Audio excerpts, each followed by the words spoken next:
Hello friends. Well, today is the Sargent seat day. Been waiting for it for a long time. It came in the mail today. I ordered the World Performance seat and then did a bunch of upgrades to it. You'll be able to look online and find out details on what I ordered, order numbers, prices, all that kind of stuff. That's all online on the Project Diavel site. I ordered it full leather and pretty cool. This is all perforated leather. This is a leather strap that goes across in tricolor. That's an option, obviously. All these things I'm pointing at are options. Then I went with a smooth leather back. So the completely leather version of the World Sport seat. And also did the heated option, so there's the stuff for me to do the install for the front and the rear heat controls, and I'll be going through that. I'm going to be doing an installation on it. I may do this in 2 videos, I may do it in 1, we'll see how long they get, but I want to do a comparison to the stock seat in this video and really kind of a primer to show the differences, so that's kind of what I'm going to focus on. In the package it also came with a flashlight that goes underneath the seat. I've got it taken out now so I can do that comparison. And then it comes with a hat that's embroidered with Sargent. That's pretty cool. So I'll get the stock seat out here and line them up beside each other, and then we'll look at some of the differences. Here the two seats are beside each other. This is the stock seat that comes on the Diavel Carbon Red, which is what I have. This is a 2013 Gen 1. And they look nice right out of the box. I mean, the quality on a Ducati seat right off the bat I think is really, really great. So it's not like you have a lot of complaints there. This is stock height. And I also went with stock height in the Sargent seat. So I wanted to keep... I think for most folks 6 feet and above or whatever, they recommend to go to touring seats, but I like sitting low in the seat, so it's one of the things that drew me to the Diavel was how you sit kind of low in a pocket, and I wanted to keep that. One of the things that I noticed right off the bat in a comparison on the top is that we have this kind of air pocket. I'm pushing in here. You can't really see much how much I can push, but there's a big air pocket that goes down the middle of that. These things just kind of don't sit in real high. Now keep in mind my bike has less than 1,000 miles, so maybe this does something different, but I can't imagine it gets better. It's not like it's going to go in there and stick. So that, to me, that was one of the kind of downsides. I didn't like that about that seat. The new Sargent seat obviously doesn't do that at all. It's right down on the bottom there, right down on the back side of it. One of the things that I hear from guys that have ridden with the brand new one on the forum is they say that you don't slide forward as much, and part of that could be because of this pocket in here. But I'll actually obviously follow this up with some riding and come back and talk about how it felt. But so that was one of the things I liked about it as a difference from the top views.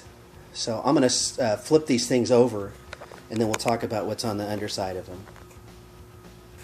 Alright, one of the things too that I didn't mention right off the bat is I weighed these things on a scale. I took the toolkit out of the stock one, and then took the flashlight and stuff out of the Sargent and weighed them just as the seats come with just the stock stuff on them. The stock seat weighed 5 pounds. And the Sargent seat weighed 7 pounds, so it was 2 pounds more. Now keep in mind, this has got the heat elements in it. It's got leather, which is going to be a little heavier than what the normal coverings are that come with them stock, so that'll add a little to the weight too. One of the things that I noticed in the Sargent is the plastic base that they come in is molded really nice, finished off really nice in the underneath, real comparable to the quality of Ducati, which, it comes with a good base on it as well, molded to fit, and that part's going to be really nice. You see things like the staples, the way they're put in there.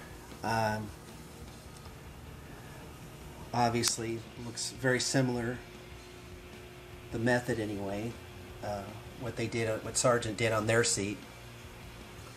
What I'm also noticing is that where the stock seat has these bumpers right here, they're extremely short, maybe 1/8 of an inch.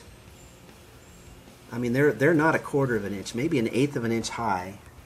Whereas the bumpers that are on the Sargent seat, they're over 1/4 inch high. And there's 1, 2, 3, 4, 5, 6 rubber bumpers on them. Those are just on the on that part.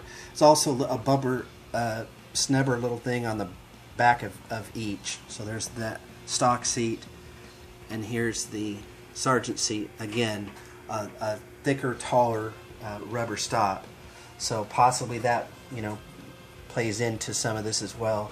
The thing that seems to me good quality about Sargent in an upgrade is that the tabs are plastic, where you put the front of the seat on and attach it on the Ducati stock seat. Whereas the Sargent seat, the tabs are metal with a plastic coating on them, and then they're attached to the seat that way. So to me, that looks like that, you know, could bring some longevity to it. The kind of obvious difference here was they mold a place for the flashlight, Sargent does, to fit in there really nicely, and have a little strap that goes in there to hold the flashlight in, and then this is where your tool kit goes.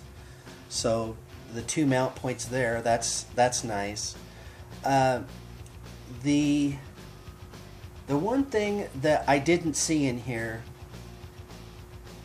that I was really hoping was going to be in here is I didn't see the method that allows you to get the tie straps in. Now these are used for helmet locks, but people also use these straps on the stock seats for attach points for their tail bags. So you have a tail bag, and then you hold that loop up there, and you put your tail bag strap right through the end of this, and you have the 2 straps in here on each side to hold your tail bag on.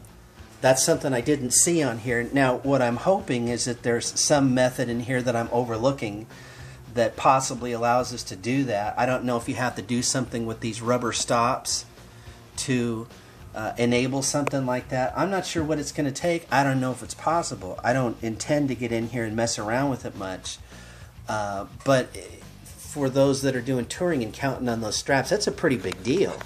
And I know it's something I plan on doing this summer with this bike, is putting a tail bag on it. So not sure how I'm going to finish that out. Stay tuned. I'll put updates on that on the website that'll talk about what and how I attach that. But as it stands right now, I don't see how you hook that in.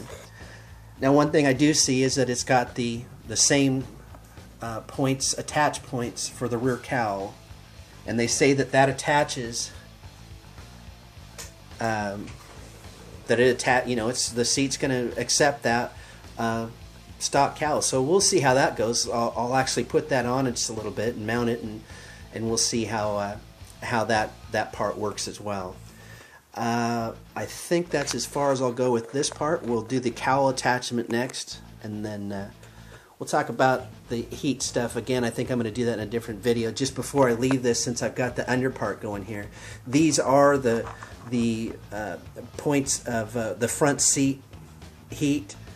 Comes out of a hole right here in the front, and then you're going to attach it under the seat. You're going to actually plug it into your stuff when you install it. And then here's the back seat one, comes out further in the back, and they'll both come out at the same location. So when you're taking the seat on and off, the one thing that you have to do different with the heated seat is you'll lift it up, and then you'll have to unplug these immediately to actually take the seat off. But that'll be part of the installation process. And again, I'll go into that more when I talk about the heated seat installation on this. So let's look at the cowl here in a minute. So for installation, the thing that you're going to have to do different here, the instructions tell you to do this, is you've got little rubber snubbers on the tops that your current stock seat uses. So they say you got to take those out. and they just pull right out.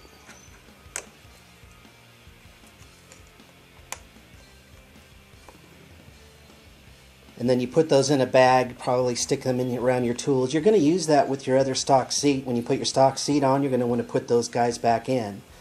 But the Sargent seat doesn't use them. And it's real important, and they say this in the directions, when you install the seat, that you slide the tabs. Those metal tabs are going to go underneath here. Underneath these two spots that you just took those rubber snubbers out of. So I'll go ahead and put the seat on, and then we'll see how it all looks up together. And here the seat is mounted with the cowl on it. So your first look at really what it looks like mounted on it. You can get in there a little closer and see what the perforated leather looks like with the carbon fiber. I think it looks pretty good. I think it goes together really well. The one knock in design that I'm not really into with how they did this seat was this area here, this gap, how it comes around the cowl and it gets wider and wider to that area. I would have liked to have had it, match the cowl, the welt line go right to the cowl from a design standpoint. Now my guess is, I'm not a seat maker, my guess is that what they probably did is they said, in order to do that, you would probably sacrifice some of the comfort or the cup hold and feel that they want to put in. If it comes around wide like that, they can keep you in the seat better or do whatever. So my guess is that was a functional decision that had to be made, and so it won out. I mean, having said that, it still looks pretty good on it. I'm trying to get you an angle here so that you'll see what the stripe looks like on it. I've got it on that Bursic stand, so I'm able to kind of turn it around. That's how the stripe looks from the back. Of course, those are those custom decals that I put on there. That's part of what you're seeing there. They did a pretty good job centering that the Italian stripe. Already been on that side. I'll switch over here.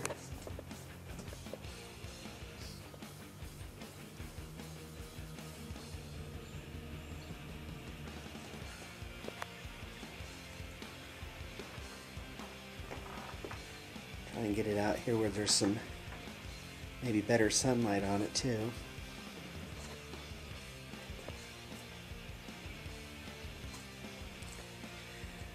It's a lot of video just for a seat install. And for some that haven't seen how that license plate works, that competition works, you just pull the latch out and it goes down to the bottom and you put your key in. I guess I'm just pointing it out because I've got it there. Obviously the next part of this that I'll be focusing on, it will be the installation of the heat. So I think that about does it.